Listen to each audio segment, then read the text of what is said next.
നമസ്കാരം. അക്ഷരാർത്ഥത്തിൽ ദിലീപിനെ കുറ്റമുക്തനാക്കിക്കൊണ്ടുള്ള കോടതിയുടെ വിധി ആർ ശ്രീലേഖ എന്ന മുൻ DGPക്ക് കൂടിയുള്ള ഒരു അംഗീകാരമാണ്. മുൻ DGPയും ഈ കേസിലെ അന്വേഷണ ഉദ്യോഗസ്ഥയുമായിരുന്ന ആർ ശ്രീലേഖ മാത്രമായിരുന്നു പറഞ്ഞത് ദിലീപ് നടിയെ ആക്രമിച്ച കേസിൽ തെറ്റുകാരനല്ല എന്ന്.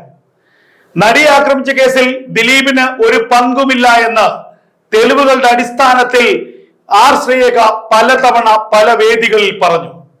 ശ്രീലേഖ ജയിൽ മേധാവിയായിരുന്നപ്പോൾ അനധികൃതമായി ദിലീപിനും കൂട്ടാളികൾക്കും സൗകര്യം ചെയ്തു കൊടുത്തു എന്നുള്ള ആക്ഷേപങ്ങളും കേട്ടതാണ്. എന്നാൽ ഒരു തടവ് പുള്ളിക്ക് ലഭിക്കേണ്ട ഏറ്റവും മിനിമമായ സൗകര്യങ്ങൾ മാത്രമാണ് താൻ ചെയ്തു നൽകിയതെന്ന് ആർ ശ്രീലേഖ പിന്നീട് ആണയിട്ട് പറഞ്ഞു. ദിലീപ് കുറ്റക്കാരനല്ലെന്നും സത്യം ദിലീപിന്റെ ഒപ്പമാണെന്നും നിയമത്തിന്റെ മുന്നിൽ ദിലീപ് ഒരിക്കൽ കുറ്റവിമുക്തനായി വരുമെന്നും ആർ ശ്രീലേഖ പലതവണ പലയിടത്തും പറഞ്ഞു.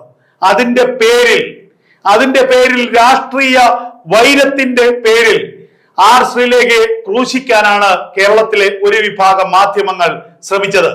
ഏറ്റവും ഒടുവിലായി ശാസ്തമംഗലം വാർഡിൽ തിരുവനന്തപുരം കോർപ്പറേഷനിൽ മത്സരിക്കുന്ന ഘട്ടത്തിൽ പോലും പലപ്പോഴും പല സോഷ്യൽ മീഡിയ സൈറ്റുകളും പല ദൃശ്യമാധ്യമങ്ങളും ശ്രീലേഖയുടെ പഴയ ചില പ്രതികരണങ്ങളെ എടുക്കുകയും അവ വീണ്ടും ആവർത്തിച്ച് കാണിച്ച് ദിലീപിനെ വെള്ളപൂശാൻ ശ്രമിച്ച ഒരു ഉദ്യോഗസ്ഥ, അതിജീവിതയെ തള്ളിപ്പറഞ്ഞൊരു ഉദ്യോഗസ്ഥ, ഒരു സ്ത്രീക്ക് ഒരു വലിയ ഒരു ആപത്തുണ്ടായപ്പോൾ സ്ത്രീക്കൊപ്പം നിൽക്കാത്ത ഒരു ഉദ്യോഗസ്ഥ എന്തൊക്കെ ആക്ഷേപങ്ങളാണ് പറഞ്ഞത്. അപ്പോൾ ആ ആക്ഷേപങ്ങളൊക്കെ കേട്ടപ്പോഴും ആർ ശ്രീലേഖ എന്ന നട്ടലുള്ള ഒരു IPS ഉദ്യോഗസ്ഥ പറഞ്ഞത്, ഞാൻ പറഞ്ഞിടത്ത് ഉറച്ചു നിൽക്കുന്നു. ദിലീപ് ഒരിക്കൽ നിയമത്തിന് മുന്നിൽ കുറ്റവിമുക്തനായി പുറത്തു വരും. ദിലീപിന് നടിയെ ആക്രമിച്ച കേസിൽ ഒരു പങ്കുമില്ല. ദിലീപിനെതിരെ ഒരു മെറ്റീരിയൽ എവിഡൻസും ഇല്ല. ദിലീപിന് ഗൂഢാലോചനയിൽ പങ്കുണ്ട് എന്ന് തെളിയിക്കാൻ കഴിയില്ല എന്ന് ആവർത്തിക്കുകയാണ് ആ സ്ത്രീ രത്നം ചെയ്തത്. ഇപ്പോൾ ഇതാ ദിലീപിനെ കുറ്റവിമുക്തനാക്കിക്കൊണ്ടുള്ള കോടതിയുടെ ഉത്തരവ് വന്നിരിക്കുന്നു. ദിലീപിന് ഒരു പങ്കുമില്ല ഈ നടിയെ ആക്രമിച്ച കേസിൽ എന്ന ഉത്തരവ് കോടതി നൽകിയിരിക്കുന്നു. ദിലീപിനെതിരെ ഗൂഢാലോചന തെളിയിക്കാൻ പ്രോസിക്യൂഷനോ പോലീസിനോ കഴിഞ്ഞിട്ടില്ല എന്ന് കോടതി പറയുന്നു. അപ്പോൾ ആർ ശ്രീലേഖ എന്ന ആ IPS ഉദ്യോഗസ്ഥ പറഞ്ഞത് എത്രമാത്രം സത്യമായിരുന്നു നമ്മൾ ചിന്തിക്കണം. ദിലീപിനെ അനുകൂലിച്ചുകൊണ്ടല്ല, സത്യം പറഞ്ഞതിന്റെ പേരിൽ ഒരു IPS ഉദ്യോഗസ്ഥയെ അവർ റിട്ടയർ ആയതിനു ശേഷം പോലും അവരെ എത്രമാത്രം പൊതുമധ്യത്തിൽ സമൂഹ മാധ്യമങ്ങളിൽ ക്രൂശിച്ചു എന്നുള്ളത് നമ്മൾ ഓർക്കണം. എന്തായാലും ആർ ശ്രീലേഖയുടെ വിജയമാണിത്.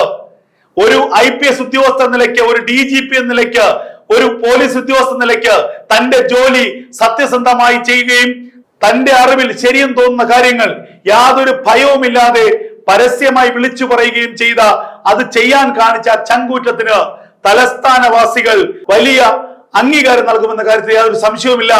ശാസ്തമംഗലം വാർഡിൽ ആർ ശ്രീലേഖ വിജയിച്ചു കഴിഞ്ഞിരിക്കുന്നു. ഈ തെരഞ്ഞെടുപ്പിൽ ആർ ശ്രീലേഖയുടെ വിജയം കൂടി ഉണ്ടായിരിക്കുന്നു. കേരളത്തിലെ മലയാളികൾ, കേരളത്തിലെ സ്ത്രീകൾ ഒന്നടങ്കം ആർ ശ്രീലേഖയ്ക്ക് പിന്നിൽ അണിനിരക്കുമെന്ന കാര്യത്തിൽ ഒരു സംശയവും വേണ്ട. സംശുദ്ധമായ പൊതുജീവിതത്തിന്റെ ഒരു ഉടമയാണ് എന്ന് ഉറപ്പിച്ചു പറയാം ആർ ശ്രീലേഖയെ കുറിച്ച്.